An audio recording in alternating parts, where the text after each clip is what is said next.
ವಿಶಾಖಪಟ್ಟಣ ಉಕ್ಕು ಕಾರ್ಖಾನೆ ದುರಂತ ತನಿಖೆಗೆ ಎಚ್ಡಿ ಕುಮಾರಸ್ವಾಮಿ ಆದೇಶ. ತಡರಾತ್ರಿವರೆಗೂ ಘಟನಾ ಸ್ಥಳ ಪರಿಶೀಲನೆ. ಬೈಲಹೊಂಗಲದಲ್ಲಿ ಮಳೆಯ ಆರ್ಭಟ, ರಸ್ತೆಯಲ್ಲೇ ನದಿಯಂತೆ ಹರಿದ ನೀರು, ಬೈಕ್ ಹಿಡಿದಿಟ್ಟುಕೊಳ್ಳಲು ಜನರ ಹರಸಾಹಸ. ಶುದ್ಧ ಕುಡಿಯುವ ನೀರು ಪೂರೈಕೆ ಪಂಚಾಯಿತಿಗಳ ಆದ್ಯ ಕರ್ತವ್ಯ. ಕಲುಷಿತ ನೀರು ಸರಬರಾಜಾಗದಂತೆ ಕಟ್ಟೆಚ್ಚರ ವಹಿಸಿ. ಅಧಿಕಾರಿಗಳಿಗೆ ಸಚಿವ ಈಶ್ವರ್ ಖಂಡ್ರೆ ಖಡಕ್ ಸೂಚನೆ.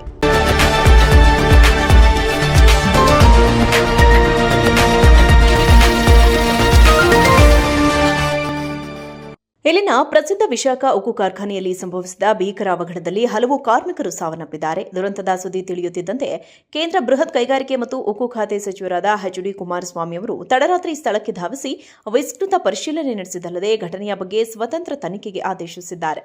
ದುರಂತದ ಮಾಹಿತಿ ಸಿಗ್ತಾ ಇದ್ದಂತೆ ಬೆಂಗಳೂರಿನಿಂದ ತಕ್ಷಣವೇ ವಿಶಾಖಪಟ್ಟಣಕ್ಕೆ ಧಾವಿಸಿದ ಸಚಿವ ಕುಮಾರಸ್ವಾಮಿ ಅವರು ವಿಮಾನ ನಿಲ್ದಾಣದಿಂದ ನೇರವಾಗಿ ಅಪಘಾತ ಸಂಭವಿಸಿದ ಘಟಕಕ್ಕೆ ತೆರಳಿದರು.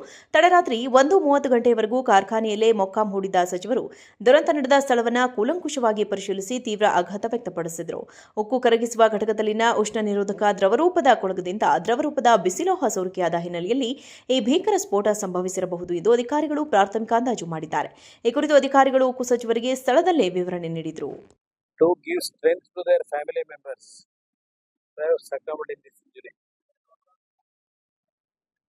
My personal request to all our employees who are working here, don't be panicked. Sometimes this kind of unnaturally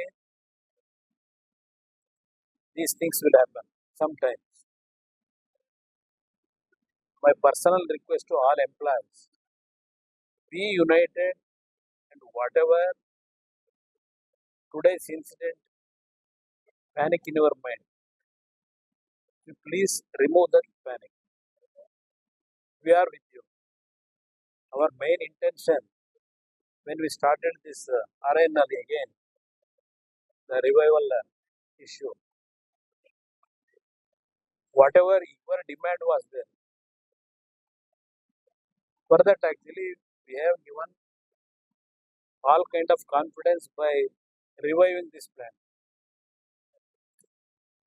ಜಿಲ್ಲೆಯ ವಿವಿಧ ಭಾಗಗಳಲ್ಲಿ ಸುರಿಯುತ್ತಿರುವ ಧಾರಾಕಾರ ಮಳೆ ಜನಜೀವನವನ್ನು ಅಸ್ತವ್ಯಸ್ತಗೊಳಿಸಿದೆ. ಅದರಲ್ಲೂ ಬೈಲಹೊಂಗಲ ಪಟ್ಟಣದಲ್ಲಿ ಸುರಿದ ಭಾರೀ ಮಳೆಯಿಂದ ರಸ್ತೆಗಳಲ್ಲಿ ಪ್ರವಾಹದಂತಹ ಪರಿಸ್ಥಿತಿ ನಿರ್ಮಾಣವಾಗಿದ್ದು ಮಳೆ ನೀರು ನದಿಯಂತೆ ಹರಿದಿದೆ. ಪಟ್ಟಣದ ಎಂಚುಲಾ ಕ್ರಾಸ್ ಸಮೀಪ ಮಳೆ ನೀರಿನ ಹರಿವು ತೀವ್ರಗೊಂಡ ಪರಿಣಾಮ ರಸ್ತೆ ಬದಿಯಲ್ಲಿ ನಿಲುಗಡೆ ಮಾಡಿದ್ದ ಹಲವು ಬೈಕ್ಗಳು ನೀರಿನ ರಭಸಕ್ಕೆ ತೇಲಿ ಹೋಗುವ ಸ್ಥಿತಿ ಎದುರಾಯಿತು. ವಾಹನಗಳು ಕೊಚ್ಚಿಕೊಂಡು ಹೋಗದಂತೆ ತಡೆಯಲು ಸ್ಥಳೀಯರು ಹರಸಾಹಸ ಪಟ್ಟು ಬೈಕ್ಗಳನ್ನು ಹಿಡಿದಿಟ್ಟುಕೊಂಡರು. ಮಳೆಯಿಂದ ರಸ್ತೆಗಳಲ್ಲಿ ನೀರು ತುಂಬಿ ವಾಹನ ಸವಾರರು ಹಾಗೂ ಪಾದಚಾರಿಗಳು ತೀವ್ರ ತೊಂದರೆ ಅನುಭವಿಸಿದರು. ಕೆಲವೆಡೆ ಸಂಚಾರ ಕೂಡ ನಿಧಾನಗೊಂಡಿದ್ದು ಸಾರ್ವಜನಿಕರು ಸುರಕ್ಷಿತ ಸ್ಥಳಗಳಿಗೆ ತೆರಳುವಂತಾಯಿತು. ಈ ವೇಳೆ ರಸ್ತೆ ಮೇಲಿನ ಪ್ರವಾಹದಂತಹ ದೃಶ್ಯಗಳು ಸ್ಥಳೀಯರ ಮೊಬೈಲ್ ಕ್ಯಾಮೆರಾಗಳಲ್ಲಿ ಸೆರೆಯಾಗಿದ್ದು ಸಾಮಾಜಿಕ ಜಾಲತಾಣಗಳಲ್ಲಿ ವ್ಯಾಪಕವಾಗಿ ವೈರಲ್ ಆಗ್ತಿವೆ. ವಿಡಿಯೋಗಳನ್ನು ನೋಡಿದ ನೆಟ್ಟಿಗರು ಮಳೆಯ ಅಬ್ಬರಕ್ಕೆ ಆಶ್ಚರ್ಯ ವ್ಯಕ್ತಪಡಿಸಿದ್ದಾರೆ. ಮಳೆಯ ಆರ್ಭಟ ಮುಂದುವರಿಯುತ್ತಿರುವ ಹಿನ್ನೆಲೆಯಲ್ಲಿ ತಗ್ಗು ಪ್ರದೇಶಗಳಲ್ಲಿ ನೀರು ನಿಂತು ಸಂಚಾರಕ್ಕೆ ಅಡಚಣೆ ಉಂಟಾಗಿದೆ. ಅಗತ್ಯವಿಲ್ಲದಿದ್ದರೆ ಹೊರಗೆ ತೆರಳದಂತೆ ಹಾಗೂ ನೀರು ತುಂಬಿರುವ ಪ್ರದೇಶಗಳಲ್ಲಿ ಎಚ್ಚರಿಕೆಯಿಂದ ಸಂಚರಿಸುವಂತೆ ಅಧಿಕಾರಿಗಳು ಸಾರ್ವಜನಿಕರಿಗೆ ಮನವಿ ಮಾಡಿದ್ದಾರೆ. ಗ್ರಾಮೀಣ ಕರ್ನಾಟಕದ ಜನರಿಗೆ ಶುದ್ಧ ಕುಡಿಯುವ ನೀರು ಪೂರೈಕೆ ಮಾಡುವುದು ಎಲ್ಲಾ ಪಂಚಾಯಿತಿಗಳ ಆದ್ಯ ಕರ್ತವ್ಯವಾಗಿದ್ದು ಯಾವುದೇ ಕಾರಣಕ್ಕೂ ಕಲುಷಿತ ನೀರು ಸರಬರಾಜಾಗದಂತೆ ಎಚ್ಚರ ವಹಿಸಿ ಎಂದು ಗ್ರಾಮೀಣಾಭಿವೃದ್ಧಿ ಮತ್ತು ಪಂಚಾಯತ್ ರಾಜ್ ಸಚಿವ ಈಶ್ವರ್ ಖಂಡ್ರೆ ಅಧಿಕಾರಿಗಳಿಗೆ ಸೂಚಿಸಿರುವುದಾಗಿ ತಿಳಿಸಿದ್ದಾರೆ. ಕರ್ನಾಟಕ ಗ್ರಾಮೀಣ ಮೂಲಸೌಕರ್ಯ ಅಭಿವೃದ್ಧಿ ಮಂಡಳಿಯ ಸಭಾಂಗಣದಲ್ಲಿಂದು ಇಲಾಖೆಯ ಉನ್ನತಾಧಿಕಾರಿಗಳ ಪರಿಚಯಾತ್ಮಕ ಸಭೆಯ ಬಳಿಕ ಸುದ್ದಿಗೋಷ್ಠಿಯಲ್ಲಿ ಮಾತನಾಡಿ, ಕಲುಷಿತ ನೀರು ಸೇವನೆಯಿಂದ ಮುಗ್ಧ ಜನರು ಮೃತಪಟ್ಟ ಘಟನೆಗಳು ಹಲವೆಡೆ ನಡೆದಿವೆ. ಇಂತಹ ಘಟನೆ ಮರುಕಳಿಸದಂತೆ ನೀರಿನ ಪರೀಕ್ಷೆಯನ್ನು NABL ಮಾನ್ಯತೆ ಪಡೆದ ಪ್ರಯೋಗಾಲಯಗಳಲ್ಲಿ ನಿಯಮಿತವಾಗಿ ಮಾಡುವಂತೆ ಆದೇಶಿಸಿರುವುದಾಗಿ ತಿಳಿಸಿದರು. ಎಲ್ಲ ನಾಗರಿಕತೆಗಳು ಹುಟ್ಟಿದ್ದು ನದಿಗಳ ತಟದಲ್ಲಿ. ನೀರು ಜೀವಜಲ, ನೀರಿಲ್ಲದೆ ಬದುಕಲು ಸಾಧ್ಯವಿಲ್ಲ. ಹೀಗಾಗಿ ಪಂಚಾಯಿತಿಗಳಿಂದ ಪೂರೈಕೆ ಮಾಡುವ ಕುಡಿಯುವ ನೀರಿನಲ್ಲಿ ಯಾವುದೇ ಲೋಪ ಆಗದಂತೆ ಬಹುಹಂತದ ಪರಿಶೀಲನೆ ನಡೆಸಲು ಸೂಚಿಸಿರುವುದಾಗಿ ತಿಳಿಸಿದರು. ಇಲಾಖೆಯ ವ್ಯಾಪ್ತಿಯಲ್ಲಿರುವ ಕೆರೆ ಒತ್ತುವರಿ ತೆರವುಗೊಳಿಸಲು ಕ್ರಮ ವಹಿಸುವಂತೆ ಸೂಚಿಸಿದ ಅವರು ಜಲಮೂಲಗಳಿಗೆ ನೇರವಾಗಿ ಮಲತ್ಯಾಜ್ಯ ಮತ್ತು ಕೈಗಾರಿಕಾ ತ್ಯಾಜ್ಯ ಸೇರಿದಂತೆ ಕಟ್ಟುನಿಟ್ಟಿನ ಕ್ರಮ ಕೈಗೊಳ್ಳುವಂತೆ ಸೂಚಿಸಿದರು.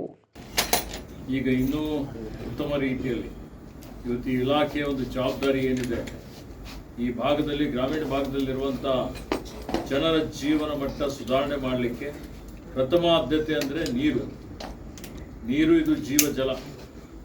ಇವತ್ತು ಎಲ್ಲ ನಾವು ದಿನ ಬೆಳಗ್ಗೆಯಿಂದ ಎದ್ದ ನಂತರ ನಮ್ಮೆಲ್ಲರಿಗೆ ಅವಶ್ಯಕತೆ ಅಪ್ಪ ಅಂತ ಹೇಳಿದ್ರೆ ನೀರು ಬೇಕು. ಶುದ್ಧ ಕುಡಿಯೋ ನೀರು ಕೊಡುವಂಥದ್ದು ಇವತ್ತು ಇದಕ್ಕೆ ನನ್ನ ಆದ್ಯತೆ ಅಂತೇಳಿ ನಾನು ಈಗಾಗಲೇ ಹೇಳಿದ್ದೇನೆ. ಇದು ನಮ್ಮ ಸರ್ಕಾರದ ಆದ್ಯತೆ ಇದೆ. ಪ್ರತಿಯೊಬ್ಬರಿಗೂ ಕನಿಷ್ಠ 100 ಲೀಟರ್ ಪರ್ ಡೇ 100 LPCD, ಗ್ರಾಮೀಣ ಭಾಗದಲ್ಲಿ 55 LPCD. ಈ ಒಂದು ನೀರು ಪ್ರತಿಯೊಬ್ಬರಿಗೂ ಇವತ್ತು ಸರಬರಾಜು ಮಾಡುವಂಥ ಒಂದು ಜವಾಬ್ದಾರಿ ಇವತ್ತು ನಮ್ಮ ರಾಜ್ಯ ಸರ್ಕಾರದ ಮೇಲೆ ಇದೆ. ಯಾವ ರೀತಿಯಲ್ಲಿ ರೋಟಿ ಕಪಡ ಮಕಾನ್ ಅಂತ ಹೇಳ್ತೀವಿ, ಇದು ಜನರ ಒಂದು ಅಪೇಕ್ಷೆ ಅಲ್ಲ, ಅವಶ್ಯಕತೆ. ಜನರ ಅವಶ್ಯಕತೆ ಏನಿದೆ ಆಯಾ ಸರ್ಕಾರಗಳ ಜವಾಬ್ದಾರಿ ಇರ್ತದೆ, ಅದನ್ನು ಪೂರೈಕೆ ಮಾಡುವಂಥದ್ದು. ಹೀಗಾಗಿ ಶುದ್ಧ ನೀರು, ಕುಡಿಯುವ ನೀರು ಕೊಡುವಂಥದ್ದು ಇವತ್ತು ನಮ್ಮ ಜವಾಬ್ದಾರಿ ಇದೆ. ಆ ನಿಟ್ಟಿನಲ್ಲಿ ಜಲ್ ಜೀವನ್ ಮಿಷನ್ ಇರ್ಬೋದು, ಜಲಧಾರೆ ಕಾರ್ಯಕ್ರಮ ಯೋಜನೆ ಇರ್ಬೋದು. ಬೇಲೂರು ತಾಲೂಕಿನ ಅರೇಹಳ್ಳಿ ಹೋಬಳಿಯ ಲಿಂಗಾಪುರ, ಉದಯವಾರ, ಹುಲ್ಲೆಮಕ್ಕಿ, ಕಡೆಗರ್ಜೆ, ಗುಂಡ್ಲುಪೇಟೆ ಎಸ್ಟೇಟ್ ಸೇರಿದಂತೆ ಸುತ್ತಮುತ್ತಲಿನ ಪ್ರದೇಶಗಳಲ್ಲಿ ಕಳೆದ 5-6 ತಿಂಗಳಿಂದ ಕಾಣೆಯಾಗಿದ್ದ ಕಾಡಾನೆಗಳ ಹಿಂಡು ಮತ್ತೆ ಪ್ರತ್ಯಕ್ಷವಾಗಿದ್ದು ರೈತರು ಹಾಗೂ ಕೂಲಿ ಕಾರ್ಮಿಕರಲ್ಲಿ ಆತಂಕ ಮೂಡಿಸಿದೆ. ಹಿಂದೆ ಕಾಡಾನೆಗಳ ಹಾವಳಿಯಿಂದ ಬೇಸತ್ತ ರೈತರು ತಮ್ಮ ತೋಟಗಳಿಗೆ ಸೋಲಾರ್ ವಿದ್ಯುತ್ ಬೇಲಿಗಳನ್ನು ಅಳವಡಿಸಿಕೊಂಡ ಬಳಿಕ ಆನೆಗಳು ಬೆಕ್ಕೋಡು, ಚೀಕನಹಳ್ಳಿ ಹಾಗೂ ಮೂಡಿಗೆರೆ ಭಾಗಗಳತ್ತ ತೆರಳಿದ್ವು. ಆದರೆ ಕಳೆದ 1 ವಾರದಿಂದ ಸುಮಾರು 20ಕ್ಕೂ ಹೆಚ್ಚು ಕಾಡಾನೆಗಳ ಗುಂಪು ಮತ್ತೆ ಈ ಭಾಗದಲ್ಲಿ ಕಾಣಿಸಿಕೊಂಡು ಜನರ ನಿದ್ದೆ ಕೆಡಿಸಿದೆ. ಆರಂಭದಲ್ಲಿ ಸೋಲಾರ್ ಬೇಲಿಯನ್ನು ದಾಟಲು ಹಿಂದೇಟು ಹಾಕುತ್ತಿದ್ದ ಆನೆಗಳು ಈಗ ಹೊಸ ತಂತ್ರಗಳನ್ನು ಅನುಸರಿಸ್ತಾ ಇವೆ. ತಂತಿಗಳ ಮೇಲೆ ಒಣಗಿದ ಮರಗಳು ಅಥವಾ ಕಾಫಿ ಗಿಡಗಳನ್ನು ಕೆಡವಿ ವಿದ್ಯುತ್ ಬೇಲಿಯನ್ನು ದಾಟುತ್ತಿರುವ ದೃಶ್ಯಗಳು ಸ್ಥಳೀಯರ ಮೊಬೈಲ್ಗಳಲ್ಲಿ ಸೆರೆಯಾಗಿವೆ. ಕೆಲವು ಆನೆಗಳು ಮೊದಲು ತಂತಿಯಲ್ಲಿ ವಿದ್ಯುತ್ ಹರಿಯುತ್ತಿದೆಯೇ ಎಂದು ಪರಿಶೀಲಿಸಿ ಬಳಿಕ ಬೇಲಿಯನ್ನು ದಾಟುತ್ತಿರುವುದು ರೈತರ ಆತಂಕವನ್ನು ಮತ್ತಷ್ಟು ಹೆಚ್ಚಿಸಿದೆ. ಕಷ್ಟಪಟ್ಟು ಬೆಳೆದ ಬೆಳೆಗಳನ್ನು ರಕ್ಷಿಸಿಕೊಳ್ಳುವುದು ದಿನದಿಂದ ದಿನಕ್ಕೆ ಕಷ್ಟವಾಗುತ್ತಿದ್ದು ಅರಣ್ಯ ಇಲಾಖೆ ಶೀಘ್ರ ಕ್ರಮ ಕೈಗೊಂಡು ಕಾಡಾನೆಗಳ ಹಾವಳಿಗೆ ಶಾಶ್ವತ ಪರಿಹಾರ ಕಂಡುಹಿಡಿಯಬೇಕೆಂದು ರೈತರು ಒತ್ತಾಯಿಸಿದ್ದಾರೆ. ಸನಾತನ ಸೇವಾ ಟ್ರಸ್ಟ್ ರಿಜಿಸ್ಟರ್ ವತಿಯಿಂದ ಜೂನ್ 11ರಂದು ಗುರುವಾರ ಬೆಳಗ್ಗೆ 9:30ರಿಂದ ಮಧ್ಯಾಹ್ನ 2:30ರವರೆಗೆ ಪಟ್ಟಣದ ಪುರಭವನದಲ್ಲಿ ಉಚಿತ ನೇತ್ರ ತಪಾಸಣಾ ಶಿಬಿರವನ್ನು ಆಯೋಜಿಸಲಾಗಿದೆ ಎಂದು ಟ್ರಸ್ಟ್ ಅಧ್ಯಕ್ಷ ಬಾಲರಾಜ್ ಆರ್ ಕೊಲ್ಲಹಳ್ಳಿ ತಿಳಿಸಿದರು. ಪಟ್ಟಣದ ಕಾರ್ಯನಿರತ ಪತ್ರಕರ್ತರ ಸಂಘದ ಕಚೇರಿಯಲ್ಲಿ ಪತ್ರಿಕಾಗೋಷ್ಠಿಯಲ್ಲಿ ಮಾತನಾಡಿದ ಅವರು, ಸನಾತನ ಸೇವಾ ಟ್ರಸ್ಟ್ ಕಳೆದ 2 ವರ್ಷಗಳಿಂದ ಸಮಾಜಮುಖಿ ಕಾರ್ಯಗಳಲ್ಲಿ ಸಕ್ರಿಯವಾಗಿ ತೊಡಗಿಸಿಕೊಂಡಿದ್ದು ದೇವಸ್ಥಾನಗಳ ಸ್ವಚ್ಛತೆ, ಶಾಲಾ ಆವರಣಗಳ ಸ್ವಚ್ಛತಾ ಕಾರ್ಯಕ್ರಮ, ಆರೋಗ್ಯ ಶಿಬಿರ ಸೇರಿದಂತೆ ಹಲವು ಜನಪರ ಸೇವಾ ಚಟುವಟಿಕೆಗಳನ್ನು ನಡೆಸುತ್ತಾ ಇದೆ. ಶಿಬಿರದಲ್ಲಿ ಬೇಲೂರಿನ ಖ್ಯಾತ ನೇತ್ರ ತಜ್ಞರಾದ ಡಾ ಪಾಂಡುರಂಗ ಹಾಗೂ ಡಾ ಗಿರೀಶ್ ಆರಾಧ್ಯ ಅವರ ನೇತೃತ್ವದಲ್ಲಿ ಶ್ರೀ ಚೆನ್ನಕೇಶ್ವರ ನೇತ್ರಾಲಯದ ವೈದ್ಯಕೀಯ ತಂಡದಿಂದ ಕಣ್ಣಿನ ತಪಾಸಣೆ ನಡೆಸಲಾಗುವುದು ಎಂದು ತಿಳಿಸಿದರು. ನಾವು ಸನಾತನ ಸೇವಾ ಟ್ರಸ್ಟ್ ಸ್ಟಾರ್ಟ್ ಆಗಿ ಶುರುವಾಗಿ ಇಲ್ಲಿಗೆ 2 ವರ್ಷಗಳಾಯಿತು. ನಾವು ಸಮಾನ ಮನಸ್ಕರು ಸಮಾಜದಲ್ಲಿ ಸೇವಾ ಕಾರ್ಯಗಳನ್ನು ಮಾಡೋಕ್ಕೋಸ್ಕರ ಈ ಟ್ರಸ್ಟ್ನ ಶುರು ಮಾಡಿದ್ದು. ಸತತವಾಗಿ ಪ್ರತಿ ಸೇವಾ ಕಾರ್ಯಗಳನ್ನ ಮಾಡ್ತಾ ಬಂದಿದ್ದೀವಿ. ದೇವಸ್ಥಾನ ಸ್ವಚ್ಛತೆ ಆಗ್ಬೋದು, ಪ್ರವಾಸಿ ತಾಣಗಳ ಸ್ವಚ್ಛತೆ ಆಗ್ಬೋದು, ಅದ್ರ ಜೊತೆಗೆ ಹೆಲ್ತ್ ಕ್ಯಾಂಪ್ಗಳು. ಹೋದ ವರ್ಷ ಒಂದು ಮಂದಿದು ಹೆಲ್ತ್ ಕ್ಯಾಂಪ್ ಮಾಡಿ ಅದ್ಭುತವಾಗಿ ಸಕ್ಸಸ್ ಆಗಿ ತುಂಬ ಜನಕ್ಕೆ ಅದರಿಂದ ಬೆನಿಫಿಟ್ ತೊಗೊಂಡಿದ್ದಾರೆ. ಆ ಹಾಸ್ಪಿಟಲಲ್ಲೂ ಹೋಗಿ ಛತ್ರ ಸಿಗುತ್ತೆ ಆದ್ದರಿಂದವರಿಗೆ ಅಲ್ಲಿ ಮಾಡಿ ಕಡಿಮೆ ರೇಟಿಗೆ ನಮ್ಮ ಟ್ರಸ್ಟಿನ ಪರವಾಗಿ ಸಕ್ಸಸ್ ಆಗಿದೆ. ಅದ ನಂತರ ಈ ಸತಿ ಈ ಗುರುವಾರ 11ನೇ ತಾರೀಕು ಐ ಟೆಸ್ಟು, ಕಣ್ಣಿನ ಚಿಕಿತ್ಸೆ ಮತ್ತು ಯಾರಿಗೆ ರೀಡಿಂಗ್ ಕ್ಲಾಸ್, ಯಾರಿಗೆ ಅವಕಾಶ ಇದೆ, ಯಾರಿಗೆ ಅದರ ಅವಶ್ಯಕತೆ ಇದೆ ಅವರಿಗೆ ರೀಡಿಂಗ್ ಕ್ಲಾಸ್ನ 150 ಜನಕ್ಕೆ ಕೊಡೋಕ್ಕೆ ನಾವು ನಿರ್ಧರಿಸಿದ್ದೀವಿ. ನಮ್ಮ ಪಾರ್ಟ್ನರಾಗಿ ಅವರಿಗೆ ನಮ್ಮ ಇದಕ್ಕೆ ಚೈತನ್ಯ ಬೇಲೂರವರು ಚೆನ್ನಕೇಶ್ವರ ನೇತ್ರಾಲಯದವರು ನಮಗೆ ಸಾಥ್ ಕೊಡ್ತಾ ಇದ್ದಾರೆ. ಅವರ ಇಬ್ಬರು ಸಹಯೋಗದೊಂದಿಗೆ ಸೇವೆಯನ್ನು ಗುರಿಯಾಗಿರಿಸಿಕೊಂಡು ಏನು ಸನಾತನ ಸೇವಾ ಟ್ರಸ್ಟ್ ಕಳೆದ 2 ವರ್ಷದಿಂದ ಹಲವಾರು ಚಟುವಟಿಕೆಗಳಲ್ಲಿ ಭಾಗಿಯಾಗಿ ಸಾಕ್ಷಿಯಾಗಿದೆ. ಅದೇ ರೀತಿ ಏನಿಗೆ 11ನೇ ತಾರೀಕು ಕಣ್ಣಿನ ವಿಚಾರವಾಗಿ, ನೇತ್ರ ಚಿಕಿತ್ಸಾ ವಿಚಾರವಾಗಿ ಒಂದು ಬೃಹತ್ ಮಟ್ಟದ ಒಂದು ಕ್ಯಾಂಪನ್ನು ಚೆನ್ನಕೇಶ್ವರ ನೇತ್ರಾಲಯದ ಸಹಯೋಗದೊಂದಿಗೆ ಆಯೋಜನೆ ಮಾಡಲಾಗಿದೆ. ಇದರಲ್ಲಿ ಏನಂತ ಹೇಳಿದರೆ, ಒಂದು ಕನ್ಸಲ್ಟೆನ್ಸಿ ಇರುತ್ತೆ, ಅದಕ್ಕೆ ಸಂಬಂಧಪಟ್ಟ ಮೆಡಿಸಿನ್ಗಳನ್ನು ಫ್ರೀಯಾಗಿ ಕೊಡ್ತೀವಿ. ಅದೇ ರೀತಿ ಒಂದು 100ರಿಂದ 150 ಜನಕ್ಕೆ ಯಾರಿಗೆ ಅವಶ್ಯಕತೆ ಇದೆ ಅವರಿಗೆ ರೀಡಿಂಗ್ ಕ್ಲಾಸ್ನು ಫ್ರೀಯಾಗಿ ಕೊಡುವಂಥದ್ದು ಈ ಕ್ಯಾಂಪ್ ಉದ್ದೇಶ ಆಗಿರುತ್ತೆ. ಅದೇ ರೀತಿ ಯಾರಿಗಾರು ಶಸ್ತ್ರಚಿಕಿತ್ಸೆ ಅವಶ್ಯಕತೆ ಇದ್ದಲ್ಲಿ ಅವರೇ ಕರ್ಕೋಗಿ ಅದನ್ನು ಶಸ್ತ್ರಚಿಕಿತ್ಸೆ ಮಾಡಿ ಕರ್ಕೊಬರೋಂಥ ವ್ಯವಸ್ಥೆನೂ ಆಗುತ್ತೆ. ಯಾರು BPL ಕಾರ್ಡ್ ಇರ್ತಾರೆ ಅವರಿಗೆ ಶಸ್ತ್ರಚಿಕಿತ್ಸೆ ಉಚಿತವಾಗುತ್ತೆ. ಯಾರಿಗೆ BPL ಕಾರ್ಡ್ ಇರೋಲ್ಲ ಆ ಲೆನ್ಸು ಅದೇನು ಚಾರ್ಜಸ್ ಇದೆ ಮಿನಿಮಮ್ 5,000ರಿಂದ ಸ್ಟಾರ್ಟ್ ಆಗುತ್ತೆ. ಅವರು ಯಾವುದು ಅವರಿಗೆ ಸರಿ ಹೊಂದುತ್ತೆ ಆ ಥರದ್ದು ಆಯ್ಕೆ ಮಾಡ್ಕೋಬೋದು. BPL ಕಾರ್ಡು ಮತ್ತು ಯಶಸ್ವಿನಿ ಕಾರ್ಡ್ ಇರೋರಿಗೆ ಅದು ಸಂಪೂರ್ಣವಾಗಿ ಉಚಿತ ಆಗುತ್ತೆ. ನಾನು ಮಾಧ್ಯಮದ ಮುಖಾಂತರ ಎಲ್ಲ ಪತ್ರಿಕಾಗೋಷ್ಠಿಯಲ್ಲಿ ಟ್ರಸ್ಟ್ ಪ್ರಧಾನ ಕಾರ್ಯದರ್ಶಿ ಹೆಬ್ಬನಹಳ್ಳಿ ಸಂದೇಶ್, ರಘು ಚಂಪಕನಗರ, ಹುಲ್ಲಹಳ್ಳಿ ಜಯೇಂದ್ರ ಕುಮಾರ್, KM ರುದ್ರಶೆಟ್ಟಿ ಉಪಸ್ಥಿತರಿದ್ದರು. ಬೇಲೂರು ತಾಲೂಕಿನ ಅರೆಹಳ್ಳಿ ಪಟ್ಟಣದ ಸ್ವಚ್ಛತೆ ಕಾಪಾಡುವ ಉದ್ದೇಶದಿಂದ ಗ್ರಾಮ ಪಂಚಾಯಿತಿ ವತಿಯಿಂದ ಪ್ರತಿ ಮನೆಗೂ 2 ಪ್ಲಾಸ್ಟಿಕ್ ಬಕೆಟ್ಗಳನ್ನು ವಿತರಿಸಿ ವಾಹನಗಳ ಮೂಲಕ ಮನೆಗಳಿಂದ ತ್ಯಾಜ್ಯ ಸಂಗ್ರಹಿಸಿ ವಿಲೇವಾರಿ ಮಾಡುವ ವ್ಯವಸ್ಥೆ ಮಾಡಲಾಗಿದೆ. ತ್ಯಾಜ್ಯ ವಿಲೇವಾರಿಗಾಗಿ ಪ್ರತ್ಯೇಕ ಸ್ಥಳವನ್ನು ನಿಗದಿಪಡಿಸಿ ಘಟಕವನ್ನು ಸ್ಥಾಪಿಸಲಾಗಿದೆ. ಆದರೂ ಕೆಲವರು ರಸ್ತೆ ಬದಿಗಳಲ್ಲಿ ತ್ಯಾಜ್ಯ ಸುರಿಯುತ್ತಿರುವುದು ದುರಾದೃಷ್ಟಕರ ಎಂದು ಮಾಜಿ ಗ್ರಾಮ ಪಂಚಾಯಿತಿ ಅಧ್ಯಕ್ಷ ಸಂಕಪ್ಪ ಹಾಗೂ ಸದಸ್ಯ ವಿಜಯರಾಜು ಬೇಸರ ವ್ಯಕ್ತಪಡಿಸಿದರು. ಇತ್ತೀಚೆಗೆ ಲಿಂಗಾಪುರ ಗ್ರಾಮದ ಸ್ಮಶಾನದ ತಿರುವು ಸಮೀಪದ ರಸ್ತೆ ಬದಿಯಲ್ಲಿ ಗೃಹ ತ್ಯಾಜ್ಯದ ಜೊತೆಗೆ ಮಾಂಸಾಹಾರಿ ತ್ಯಾಜ್ಯಗಳನ್ನು ಸುರಿಯುತ್ತಿರುವ ಘಟನೆಗಳು ಮರುಕಳಿಸ್ತಾ ಇವೆ. ಇದರಿಂದ ಪರಿಸರ ಮಾಲಿನ್ಯ ಉಂಟಾಗುವುದರ ಜೊತೆಗೆ ತ್ಯಾಜ್ಯಕ್ಕಾಗಿ ಬರುವ ಬೀದಿ ನಾಯಿಗಳಿಂದ ವಾಹನ ಸವಾರರಿಗೆ ಅಪಾಯ ಎದುರಾಗುವ ಸಾಧ್ಯತೆಯೂ ಹೆಚ್ಚಿದೆ ಎಂದು ಹೇಳಿದರು. ಈ ಹಿಂದೆ ಇದೇ ಸ್ಥಳದಲ್ಲಿ ತ್ಯಾಜ್ಯ ಹಾಕುತ್ತಿದ್ದವರ ವಿರುದ್ಧ ಕ್ರಮ ಕೈಗೊಂಡು ಪಂಚಾಯಿತಿ ದಂಡ ವಿಧಿಸಿತ್ತು. ಮಾಧ್ಯಮಗಳ ವರದಿಯ ಬಳಿಕ ಸ್ಥಳವನ್ನು ಶುಚಿಗೊಳಿಸಲಾಗಿತ್ತು. ಆದರೆ ಇದೀಗ ಮತ್ತೆ ತ್ಯಾಜ್ಯ ಸುರಿಯುತ್ತಿರುವುದು ಸಾರ್ವಜನಿಕರ ನಿರ್ಲಕ್ಷ್ಯವನ್ನ ತೋರಿಸುತ್ತದೆ ಎಂದು ಅವರು ಅಭಿಪ್ರಾಯಪಟ್ಟರು. ಇವತ್ತು ನಿನ್ನೆಯಿಂದ ನಡೀತಾ ಇಲ್ಲ. ನಾನು ಗ್ರಾಮ ಪಂಚಾಯತಿ ಸದಸ್ಯ ಆಗಿದ್ದಂಥ ಸಂದರ್ಭದಲ್ಲಿ ಈ ಘಟನೆಗಳನ್ನು ನೋಡಿ ನಾನು ಅರೆಹಳ್ಳಿ ಗ್ರಾಮ ಪಂಚಾಯತಿಗೆ ಮನವಿ ಸಲ್ಲಿಸಿದ ಮನವಿ ಮೇರೆಗೆ ಅವರು ಈ ಭಾಗವನ್ನು ಶುದ್ಧವಾಗಿ ಇಟ್ಕೊಂಡಿದ್ದರು. ಇಟ್ಕೊಂಡಿರ್ತಕ್ಕಂತಹ ಪ್ರದೇಶನ ಮತ್ತೆ ತಿರ್ಗಾ ಸಾರ್ವಜನಿಕರು ಈ ಭಾಗನ ತುಂಬಾ ಕೆಡಿಸ್ತಾ ಇದ್ದಾರೆ. ಅದಕ್ಕೋಸ್ಕರ ಸಾರ್ವಜನಿಕರಿಗೆ ಇಷ್ಟಪಡ್ತಾ ಇದ್ದೀನಿ ಅಂತಂದರೆ ಇದು ನಮ್ಮೆಲ್ಲರ ಸೊತ್ತು. ಇಲ್ಲಿ ನಾವು ಎಲ್ಲ ಶುದ್ಧವಾಗಿದ್ದರೆ ನಾವು ಸಹ ಶುದ್ಧವಾಗಿರ್ತೀವಿ, ನಾವು ಸಹ ಆರೋಗ್ಯವಂತರಾಗಿರ್ತೀವಿ ಅಂತ ಹೇಳ್ಬಿಟ್ಟು ನಾನು ಹೇಳೋದಕ್ಕೆ ಇಚ್ಛೆ ಪಡ್ತಾ ಇದ್ದೀನಿ. ಸಾರ್ವಜನಿಕರು ಈ ಬಗ್ಗೆ ಹೆಚ್ಚಿನ ಗಮನ ಹರಿಸ್ಕೋಬೇಕು ಅಂತ ಹೇಳ್ಬಿಟ್ಟು ತಮ್ಮೆಲ್ಲರಲ್ಲೂ ಮನವಿ ಮಾಡ್ತಾ ಇದ್ದೀನಿ. ಅರೇಹಳ್ಳಿ ತ್ಯಾಜ್ಯ ವಿಲೇವಾರಿ ಘಟಕ ಹೆಗ್ರಳ್ಳಿ ರೋಡು MS ಪಕ್ಕದಲ್ಲಿ ಒಂದು ಘಟಕ ಇದೆ. ಅಲ್ಲಿ ಘಟಕ ಇದ್ದಾಗ್ಯೂ ಸಹ ಅರೇಹಳ್ಳಿಯ ತ್ಯಾಜ್ಯ ವಸ್ತುಗಳನ್ನು ತಗೊಬಂದು ಲಿಂಗಾಪುರ ಹೋಗೋ ರಸ್ತೆ ಮೇನ್ ರೋಡಲ್ಲಿ ಅರೇಹಳ್ಳಿ ಬಿಕ್ಕೋಡು ಮೇನ್ ರೋಡಿನ ಪಕ್ಕದಲ್ಲಿ ಇಲ್ಲಿ ತ್ಯಾಜ್ಯ ವಿಲೇವಾರಿ ಮಾಡ್ತಾ ಇದ್ದಾರೆ. ಇದರಿಂದ ಸಾರ್ವಜನಿಕರಿಗೆ ತುಂಬಾ ತೊಂದರೆ ಆಗ್ತಾ ಇದೆ. ಈ ವಿಚಾರವಾಗಿ ನಾವು ಹಲವು ಬಾರಿ ಮನವಿ ಸಲ್ಲಿಸಿದಾಗ ಪಟ್ಟಣದ ಹಾಸನ ಮೈಸೂರು ರಸ್ತೆಯಲ್ಲಿರುವ BS ಮಾದಪ್ಪ ಶಾಲೆಯಲ್ಲಿ ಇಂದು ಸಾರಾ ಸ್ನೇಹ ಬಳಗದ ವತಿಯಿಂದ ಶಾಲಾ ಮಕ್ಕಳಿಗೆ ನೋಟ್ಬುಕ್ ವಿತರಿಸಲಾಯಿತು. ಕೃಷ್ಣರಾಜನಗರ ವಿಧಾನಸಭಾ ಕ್ಷೇತ್ರದ ವ್ಯಾಪ್ತಿಯ ಸರಿಸುಮಾರು 27,000 ವಿದ್ಯಾರ್ಥಿಗಳಿಗೆ ತಲಾ 6 ನೋಟ್ಬುಕ್ಗಳಂತೆ 1,62,000 ಪುಸ್ತಕಗಳನ್ನು ವಿತರಿಸಲಾಯಿತು. ಮಾಜಿ ಸಚಿವ ಸಾರಾ ಮಹೇಶ್ ರವರ ಸಾರಾ ಸ್ನೇಹ ಬಳಗದವರು ಸುಮಾರು 23 ವರ್ಷಗಳಿಂದ ಉಚಿತವಾಗಿ ಶಾಲಾ ಮಕ್ಕಳಿಗೆ ನೋಟ್ ಪುಸ್ತಕಗಳನ್ನು ವಿತರಿಸುತ್ತಾ ಬಂದಿದ್ದು ಹಾಗೂ ಹಲವಾರು ಸಮಾಜಮುಖಿ ಕಾರ್ಯಕ್ರಮಗಳನ್ನು ಸಾರಾ ಸ್ನೇಹ ಬಳಗ ಸತತವಾಗಿ ಕೃಷ್ಣರಾಜನಗರ ವಿಧಾನಸಭಾ ಕ್ಷೇತ್ರದ ಜನತೆಗೆ ಸೇವೆಯನ್ನು ಮಾಡುತ್ತಾ ಬಂದಿದೆ. ಉಚಿತ ಆಂಬ್ಯುಲೆನ್ಸ್ ವ್ಯವಸ್ಥೆ ಇರಲಿ, ಕೋವಿಡ್ ಸಮಯದಲ್ಲಿ ರೈತರಿಂದ ತರಕಾರಿಗಳನ್ನು ಖರೀದಿಸಿ ಜನಸಾಮಾನ್ಯರಿಗೆ ಉಚಿತವಾಗಿ ವಿತರಿಸಿದರು ಹಾಗೂ ಕೋವಿಡ್ನಲ್ಲಿ ಮೃತರಾದ ಕುಟುಂಬವರಿಗೆ ತಲಾ 25,000ಗಳನ್ನು ನೀಡಿ ಆರ್ಥಿಕ ಸಹಾಯವನ್ನು ಸಹ ಮಾಜಿ ಸಚಿವ ಸಾರಾ ಮಹೇಶ್ ಮಾಡಿದ್ದಾರೆ ಎಂದು ಪುರಸಭಾ ಮಾಜಿ ಸದಸ್ಯ ಉಮೇಶ್ ತಿಳಿಸಿದರು. ಎಲ್ರಿಗೂ ನಮಸ್ಕಾರ. ಇವತ್ತು ಇಡೀ ತಾಲೂಕಿಗೆ ಸಾರಾ ಸ್ನೇಹ ಬಳಗದ ವತಿಯಿಂದ ನೋಟ್ಬುಕ್ ವಿತರಣೆ ಕಾರ್ಯಕ್ರಮವನ್ನ ಇವತ್ತಿನಿಂದ BS ಮಾದಪ್ಪ ಶಾಲೆಗೆ ಸಾಂಕೇತಿಕವಾಗಿ ನೀಡುವ ಮುಖಾಂತರ ಈ ಚಾಲನೆಯನ್ನ ನೀಡಿದ್ದೇವೆ. ಇದು ಸಾರಾ ಮಹೇಶನವರ ಕನಸಿನ ಕೂಸು. ಎಲ್ಲಾ ಮಕ್ಕಳುಗಳು ಕೂಡ ವಿದ್ಯಾವಂತರಾಗಬೇಕು, ಬುದ್ಧಿವಂತರಾಗಬೇಕು, ಈ ದೇಶದ ಒಬ್ಬ ಪ್ರಜೆಗಳಾಗಿ ಬದುಕಿ ಬಾಳಬೇಕು ಅನ್ನೋ ಒಂದು ನಿಟ್ಟಿನಲ್ಲಿ ಪ್ರಥಮ ಬಾರಿಗೆ 2004ರಲ್ಲಿ ಸಮಾಜ ದೇವೋಭವ ಕಾರ್ಯಕ್ರಮ ಅಂತ ಹೇಳಿ ರೇಡಿಯೋ ಮೈದಾನದಲ್ಲಿ ಪ್ರಾರಂಭ ಮಾಡಿದಂತ ಕಾರ್ಯಕ್ರಮ ಶ್ರೀಯುತ ಶ್ರೀನಿವಾಸ್ ಪ್ರಸಾದ್ ಸಾಹೇಬರು ಹಾಗೂ BS ಯಡಿಯೂರಪ್ಪಾಜಿ ಅವರು ಬಂದು ಈ ಒಂದು ಕಾರ್ಯಕ್ರಮವನ್ನು ಉದ್ಘಾಟನೆ ಮಾಡುವಂತ ಮುಖಾಂತರ ಮಾಡಿದಂತ ಕಾರ್ಯಕ್ರಮ ಇವತ್ತುವರೆಗೂ ನಿಂತಿಲ್ಲ. ಯಾವ ರೀತಿ ಸಿದ್ಧಗಂಗಾ ಮಠದಲ್ಲಿ ದಾಸೋಹ ನಿಂತಿಲ್ವೋ, ತ್ರಿವಿಧ ದಾಸೋಹ ಯಾವ ರೀತಿ ನಿಂತಿಲ್ವೋ, ಆರೋಗ್ಯ, ಶಿಕ್ಷಣ, ಅನ್ನ, ಆ ರೀತಿ ಆ ನಿಟ್ಟಿನಲ್ಲಿ ನಮ್ಮ ಸಾರಾ ಮಹೇಶಣ್ಣವರು ಅವರ ಮಾರ್ಗದರ್ಶನದಲ್ಲಿ ಈ ಒಂದು ನಮ್ಮ ಸಾರಾ ಸ್ನೇಹ ಬಳಗದ ಕಾರ್ಯದರ್ಶಿಗಳಾದಂತ ಸುಮಾರು 22-23 ವರ್ಷದಿಂದ ನಿರಂತರವಾಗಿ ನಮ್ಮ ಸಾರಾ ಮಹೇಶಣ್ಣವರು ಸಾರಾ ಸ್ನೇಹ ಬಳಗದ ವತಿಯಿಂದ ವಿದ್ಯಾರ್ಥಿಗಳಿಗೆ ನೋಟ್ಬುಕ್ ವಿತರಣೆಯನ್ನ ನಿರಂತರವಾಗಿ ಮಾಡ್ಕೊಂಡ್ ಬರ್ತಾ ಇದ್ದಾರೆ. ಅವ್ರ ಸೇವೆಯಲ್ಲಿ ಇದು ಒಂದು ಸೇವೆ ಮಹೇಶಣ್ಣವ್ರು ಮಾಡ್ತಾ ಇರೋಂಥದ್ದು ನಿಜಕ್ಕೂ ಬಹಳ ಹೆಮ್ಮೆ ಆಗುತ್ತೆ. ಓದುವಂತ ಮಕ್ಕಳಿಗೆ ಇದೊಂದು ಒಳ್ಳೆ ಪ್ರೋತ್ಸಾಹ.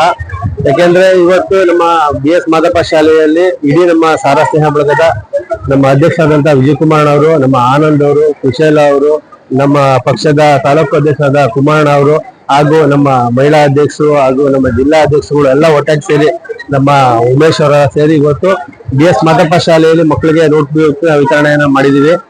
ನಿಜಕ್ಕೂ ಒಂದು ಹೆಮ್ಮೆ ಏನಪ್ಪಾ ಅಂದ್ರೆ BS ಮಾದಪ್ಪ ಶಾಲೆ ಇಡೀ ರಾಜ್ಯದಲ್ಲಿ 3ನೇ ಸ್ಥಾನ. ಇಂಥ ಒಂದು ರಾಜ್ಯದ 3ನೇ ಸ್ಥಾನ ನಿಜಕ್ಕೂ ನಮ್ಮ KR ನಗರಕ್ಕೆ ಹೆಮ್ಮೆ. ಅಂತ ಶಾಲೆಯಲ್ಲಿ ಇವತ್ತು ನಾವು ನೋಟ್ಬುಕ್ ನ ವಿತರಣೆನ ಮಾಡ್ತಾ ಇದ್ದೀವಿ. ಬಹಳ ಹೆಮ್ಮೆ ಆಗುತ್ತೆ. ಸಾರಾ ಮಹೇಶನವರ ಇದೊಂದು ಒಳ್ಳೆಯ ಸೇವೆಗೆ ನಿಜಕ್ಕೂ ಇಡೀ KR ನಗರದ ಜನತೆ ಹಾಗೂ ಪೋಷಕರು ಹಾಗೂ ಮಕ್ಕಳು. ಈ ಸಂದರ್ಭದಲ್ಲಿ ಸಾರಾ ಸ್ನೇಹ ಬಳಗದ ಅಧ್ಯಕ್ಷ ವಿಜಯ್ ಕುಮಾರ್, ಕಾರ್ಯದರ್ಶಿ ಆನಂದ್, ಜೆಡಿಎಸ್ ತಾಲೂಕು ವಕ್ತಾರ KL ರಮೇಶ್, ನಗರ ಕಾರ್ಯದರ್ಶಿ ರುದ್ರೇಶ್, ಪುರಸಭಾ ಮಾಜಿ ಸದಸ್ಯರಾದ ಜಗದೀಶ್ ಇತರರಿದ್ದರು. ತಮಗೆ ನೂತನವಾಗಿ ಜವಾಬ್ದಾರಿ ವಹಿಸಲಾಗಿರುವ ಜಲಸಂಪನ್ಮೂಲ ಇಲಾಖೆ ಅಧಿಕಾರಿಗಳೊಂದಿಗೆ ಮೊದಲ ಮಹತ್ವದ ಸಭೆ ನಡೆಸಿದ ಬಳಿಕ ಸಚಿವ ರಾಮಲಿಂಗಾರೆಡ್ಡಿ ಅವರು ಮಾಧ್ಯಮಗಳೊಂದಿಗೆ ಮಾತನಾಡಿದರು. ಇದೇ ವೇಳೆ ಅವರು ತಮಗೆ ನೀಡಲಾಗಿರುವ ಹೆಚ್ಚುವರಿ ಖಾತೆಯನ್ನ ವಿನಮ್ರವಾಗಿ ನಿರಾಕರಿಸಿರುವ ಕುರಿತು ಸ್ಪಷ್ಟನೆ ನೀಡಿದ್ದಾರೆ. ಶೀಘ್ರದಲ್ಲೇ ಕೃಷ್ಣಾ, ವಿಶ್ವೇಶ್ವರಯ್ಯ, ಕಾವೇರಿ ಮತ್ತು ಕರ್ನಾಟಕ ನೀರಾವರಿ ನಿಗಮಗಳ ಪ್ರತ್ಯೇಕ ಸಭೆಗಳನ್ನು ಕರೆಯಲಾಗುವುದು. ಮುಂದಿನ ವಾರದಲ್ಲಿ ಮತ್ತೊಮ್ಮೆ ಅಧಿಕಾರಿಗಳ ಸಭೆ ನಡೆಸಿ ಪ್ರಗತಿ ಪರಿಶೀಲಿಸಲಾಗುವುದು. ನಮ್ಮ ಇಲಾಖೆಯ 4 ನಿಗಮಗಳ ಅಧ್ಯಕ್ಷರು ಸ್ವತಃ ಮುಖ್ಯಮಂತ್ರಿಗಳಾಗಲಿದ್ದಾರೆ ಎಂದು ನೆನಪಿಸಿದರು. ಒಂದು ಅನಧಿಕೃತವಾಗಿ ಕೊಟ್ಟರು. ಮುದ್ರಾ ಇಲಾಖೆಗೆ ಅದು ಸಹಜವಾಗಿ ಯಾರು ಕೇಳೋದೇ ಇಲ್ಲ. ಏನೋ ಇರೋದ್ರಲ್ಲಿ ರಾಜ್ಯಾದ್ಯಂತ ಮುದ್ರಾ ಇಲಾಖೆಯಲ್ಲಿ ಚೆನ್ನಾಗಿ ಕೆಲಸ ಮಾಡೋದಕ್ಕೆ ಅವಕಾಶ ಸಿಕ್ತು. ಆಮೇಲೆ ಎರಡನೇದಾಗಿ ಸಾರಿಗೆ ಇಲಾಖೆ. ಸಾರಿಗೆ ಇಲಾಖೆ ಹೋದಂಥ ಸಂದರ್ಭದಲ್ಲಿ ಸುಮಾರು ಸಾಲ ಒಂದು 4,000 ಕೋಟಿ ಇಟ್ಟೋಗಿದ್ರು. ಆಮೇಲೆ ರಿವಿಷನ್ ಹಿಡಿದಿದ್ದಲ್ಲ ನಮ್ಮ ಎಂಪ್ಲಾಯೀಸ್ ಅದೊಂದೆಲ್ಲ ಇಟ್ಟೋಗಿದ್ರು. ಆದರೂ ಕೂಡ 3 ವರ್ಷದಲ್ಲಿ ಹೊಸದಾಗಿ 7,800 ಬಸ್ ತೊಗೊಂಡು ಒಂದು 10,000 ಜನ ರಿಕ್ರೂಟ್ಮೆಂಟ್ ಮಾಡಿ 750 ಕೋಟಿಗಿಂತಲೂ ಹೆಚ್ಚು ಮಹಿಳೆಯರು ನಮ್ಮ ಬಸ್ಸುಗಳಲ್ಲಿ ಉಚಿತವಾಗಿ ಪ್ರಯಾಣ ಮಾಡ್ತಿದ್ದಾರೆ. ಆಮೇಲೆ ನನ್ನ ಅವಧಿನಲ್ಲೇ ಒಟ್ಟು 425ಕ್ಕಿಂತಲೂ ಹೆಚ್ಚು ರಾಷ್ಟ್ರೀಯ ಅಂತಾರಾಷ್ಟ್ರೀಯ ಪ್ರಶಸ್ತಿಗಳು 7 ವರ್ಷ 4 ತಿಂಗಳಲ್ಲಿ ಬಂದಿದೆ. ಹಿಂದೆ 4 ವರ್ಷ 4 ತಿಂಗಳಿದೆ, ಮೊನ್ನೆ 3 ತಿಂಗಳಿದೆ. ಒಟ್ಟು 7 ವರ್ಷ ಅತಿ ದೀರ್ಘಕಾಲ ಟ್ರಾನ್ಸ್ಪೋರ್ಟ್ ಮಿನಿಸ್ಟರ್ ಆಗಿದ್ದು ನನ್ನ ಕರ್ನಾಟಕದಲ್ಲಿ. 425ಕ್ಕಿಂತಲೂ ಹೆಚ್ಚು ಪ್ರಶಸ್ತಿಗಳು ನನ್ನ ಅವಧಿನಲ್ಲಿ ಬಂತು. ಇದಕ್ಕೆ ಕಾರಣ ಅಲ್ಲಿರ್ತಕ್ಕಂಥ 1 ಲಕ್ಷಕ್ಕಿಂತಲೂ ಕೆಲಸ ಮಾಡ್ತಾ ಇರ್ತಕ್ಕಂಥ ಎಲ್ಲ ಅಧಿಕಾರಿ ವರ್ಗದವರು, ನೌಕರ ಬಂದಿದ್ದು, ಮತ್ತು ಮಾಧ್ಯಮದವರು ಕೂಡ ನೀವೆಲ್ಲ ಭಾಳ ಸಹಕಾರ ಕೊಟ್ಟಿದ್ದೀರಾ. ಟ್ರಾನ್ಸ್ಪೋರ್ಟ್ ಇಲಾಖೆ ಇದ್ದಾಗ, ಮುಜರಾಯಲ್ಲಿದ್ದಾಗ ವ್ಯಾಪಕ ದೃಷ್ಟಿ ಕೊಟ್ಟಿದ್ದೀರಾ. ಮತ್ತು ಈಗಲೂ ಕೂಡ ನಿಮ್ಮ ಸಹಕಾರ ಇರಲಿ ಅಂತ ನಿಮಗೆ ಮನವಿ ಮಾಡ್ತೀನಿ. ಮುಖ್ಯಮಂತ್ರಿ ಡಿಕೆ ಶಿವಕುಮಾರ್ ಅವರ ನಾಯಕತ್ವವನ್ನು ಕಾಂಗ್ರೆಸ್ ಪಕ್ಷದಲ್ಲಿ ಇನ್ನೂ ಸಂಪೂರ್ಣವಾಗಿ ಒಪ್ಪಿಕೊಂಡಿಲ್ಲ. ರಾಜ್ಯದಲ್ಲಿ ನಡೆಯುತ್ತಿರುವ ಇತ್ತೀಚಿನ ಬೆಳವಣಿಗೆಗಳೇ ಇದಕ್ಕೆ ಸಾಕ್ಷಿ ಎಂದು ಮಾಜಿ ಮುಖ್ಯಮಂತ್ರಿ ಹಾಗೂ ಸಂಸದ ಬಸವರಾಜ ಬೊಮ್ಮಾಯಿ ಹೇಳಿದ್ದಾರೆ.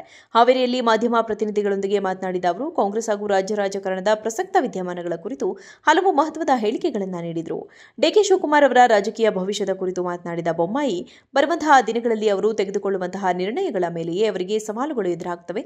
ಸಾಮಾನ್ಯವಾಗಿ ಅವರನ್ನ ಟ್ರಬಲ್ ಶೂಟರ್ ಎಂದು ಕರೆಯುತ್ತಾರೆ. ಆದರೆ ಸದ್ಯದ ಪರಿಸ್ಥಿತಿಯಲ್ಲಿ ಅವರಿಗೆ ಟ್ರಬಲ್ ಶೂಟರ್ ಆಗಲು ಯಾರೂ ಇಲ್ಲ. ಈಗ ಅವರ ನಿರ್ಣಯಗಳೇ ಅಂತಿಮವಾಗಿದ್ದು, ಬಿಜೆಪಿಯ ಕೆಲವು ಸಂಸದರು ರಾಜ್ಯ ರಾಜಕಾರಣಕ್ಕೆ ಬರಲು ಬಯಸುತ್ತಿದ್ದಾರೆ ಎನ್ನುವ ಪ್ರಶ್ನೆಗೆ ಪ್ರತಿಕ್ರಿಯಿಸಿದ ಅವರು, ವಾಟ್ಸ್ಆಪ್ ಯೂನಿವರ್ಸಿಟಿಯ ಪ್ರಶ್ನೆಗಳಿಗೆ ಪ್ರತಿಕ್ರಿಯಿಸುವುದಿಲ್ಲ. ರಾಜ್ಯದಲ್ಲಿ ಬಿಜೆಪಿಯನ್ನು ಅಧಿಕಾರಕ್ಕೆ ತರಬೇಕೆನ್ನುವುದರಲ್ಲಿ 2 ಮಾತಿಲ್ಲ. ಬಿಜೆಪಿ ಮುಂದಿನ ದಿನಗಳಲ್ಲಿ ಅಧಿಕಾರಕ್ಕೆ ಬಂದೇ ಬರುತ್ತದೆ ಎಂದು ಸ್ಪಷ್ಟಪಡಿಸಿದರು.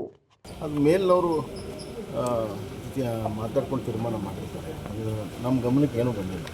ಸರ್, ರಾಜ್ಯಾಧ್ಯಕ್ಷರು ಬದಲಾವಣೆ ಇಲ್ಲ, ಅದೇ ಪ್ರಶ್ನೆನೇ ಇಲ್ಲ ಅಂತ ಮೊನ್ನೆ ಹೇಳಿದ್ದೀನಿ. ಈಗ ಆ ಚರ್ಚೆ ಇಲ್ಲ. ಈಗ ನಾವು ಪಕ್ಷದ ಹೆಂಗೆ ಸಂಘಟನೆ ಮಾಡಬೇಕು ಮತ್ತು ವಿಶೇಷವಾಗಿ OBC ಮತ್ತು SC/ST ಹೆಚ್ಚಿನ ಸಂಘಟನೆ ಮಾಡಬೇಕು ಅನ್ನುವಂಥ ತೀರ್ಮಾನ ನಾವೆಲ್ಲರೂ ಸೇರಿ ಮಾಡಿದ್ದೀವಿ. ಅದರ ಕಡೆ ನಮ್ಮ ಲಕ್ಷ್ಯ ಇರ್ತದೆ. ಬರುವಂಥ ದಿನಗಳಲ್ಲಿ ಆ ನಿಟ್ಟಿನಲ್ಲಿಯೇ ನಮ್ಮ ಕಾರ್ಯಕ್ರಮಗಳು ಕೂಡ ಇರ್ತವೆ. ನಿಮ್ಮ ನಾಯಕರು ಒಂದಿಷ್ಟು ಮಂದಿ ಬದಲಾವಣೆ ಮಾಡಬೇಕು ಅಂತ ಒತ್ತಾಯ ಮಾಡ್ತಾರೆ. ಅಲ್ಲ, ಯಾರು ನನ್ನ ಗಮನಕ್ಕಂತೂ ಬಂದಿಲ್ಲ. ಆ ಚರ್ಚೆ ಮೇಲೂ ಇಲ್ಲ, ಕೆಳಗಡೆನೂ ಇಲ್ಲ. ಇಷ್ಟು ಮಾತ್ರ ಹೇಳಿ. ಡಿ.ಕೆ. ಶಿವಕುಮಾರ್ ಅವರು CM ಆಗಿ ಮಾರನೇ ದಿನನೇ ಒಂದು ಕಡೆ ಖಾತೆಗೋಸ್ಕರ ಸಮಸ್ಯೆಗಳು, ಒಂದು ಕಡೆ ಸಚಿವರೇ ರಿಸೈನ್ ಮಾಡುವಂಥ ಪರಿಸ್ಥಿತಿಗೆ ಬಂತು. ಈ ಅಸ್ಥಿರತೆ ಮತ್ತೆ ಹಾಗೆ ಮುಂದುವರಿತದ ಹೆಂಗೆ ಸರ್? ತಾವು ಹೆಂಗೆ ವಿಶ್ಲೇಷಣೆ ಮಾಡ್ತೀವಿ?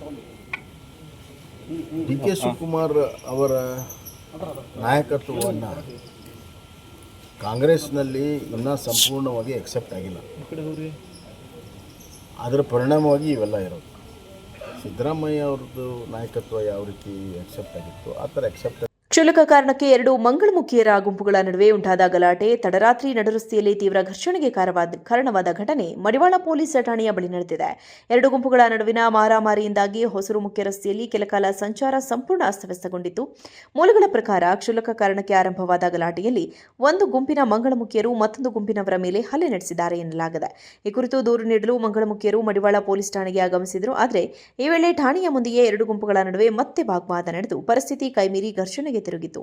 ಈ ಹಿಂದೆಯೂ 2-3 ಬಾರಿ ತಮ್ಮ ನಡುವಿನ ಗಲಾಟೆಗಳ ಬಗ್ಗೆ ದೂರು ನೀಡಲು ಬಂದಿದ್ದಾಗ ಪೊಲೀಸರು ದೂರನ್ನು ದಾಖಲಿಸಿಕೊಂಡಿರಲಿಲ್ಲ ಎಂದು ಮಂಗಳಮುಖಿಯರು ಗಂಭೀರ ಆರೋಪ ಮಾಡಿದ್ದಾರೆ. ಪೊಲೀಸರ ಈ ಧೋರಣೆಯನ್ನು ಖಂಡಿಸಿ ಆಕ್ರೋಶಗೊಂಡ ಮಂಗಳಮುಖಿಯರು ಮಡಿವಾಳ ಠಾಣೆಯ ಮುಂದಿನ ಹೊಸೂರು ರಾಷ್ಟ್ರೀಯ ಹೆದ್ದಾರಿಯನ್ನು ತಡೆದು ನಡುರಸ್ತೆಯಲ್ಲಿ ಪ್ರತಿಭಟನೆಗೆ ಕುಳಿತರು.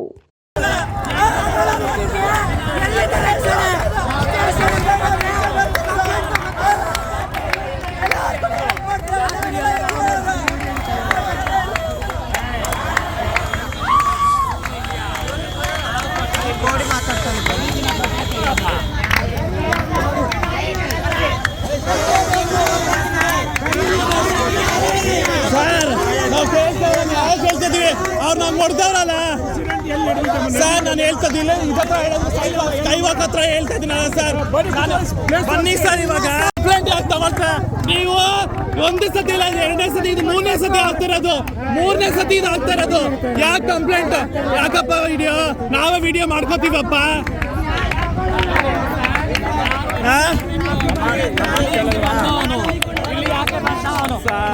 ನಾವು ನಮ್ಗೆ ತುಂಬಾ ಖುಷಿ ಆಯ್ತು ಸರ್. 3ನೇ ಸತಿ ಅವ್ರು ಹೊಡೆದು ನಮಗೆ ಕಳಿಸುವಾಗ ನಮ್ಮನ್ನ ಹೊಡೆದೋಡ್ಸ್ಕೊಂಡು. ವಿಶಾಖಪಟ್ಟಣ ಉಕ್ಕು ಕಾರ್ಖಾನೆ ದುರಂತ ತನಿಖೆಗೆ ಎಚ್.ಡಿ. ಕುಮಾರಸ್ವಾಮಿ ಆದೇಶ. ತಡರಾತ್ರಿವರೆಗೂ ಘಟನಾ ಸ್ಥಳ ಪರಿಶೀಲನೆ. ಬೈಲಹೊಂಗಲದಲ್ಲಿ ಮಳೆಯ ಆರ್ಭಟ, ರಸ್ತೆಯಲ್ಲೇ ನದಿಯಂತೆ ಹರಿದ ನೀರು, ಬೈಕ್ ಹಿಡಿದಿಟ್ಟುಕೊಳ್ಳಲು ಜನರ ಹರಸಾಹಸ. ಶುದ್ಧ ಕುಡಿಯುವ ನೀರು ಪೂರೈಕೆ ಪಂಚಾಯಿತಿಗಳ ಆದ್ಯ ಕರ್ತವ್ಯ. ಕಲುಷಿತ ನೀರು ಸರಬರಾಜಾಗದಂತೆ ಕಟ್ಟೆಚ್ಚರ ವಹಿಸಿ. ಅಧಿಕಾರಿಗಳಿಗೆ ಸಚಿವ ಈಶ್ವರ್ ಖಂಡ್ರೆ ಖಡಕ್ ಸೂಚನೆ.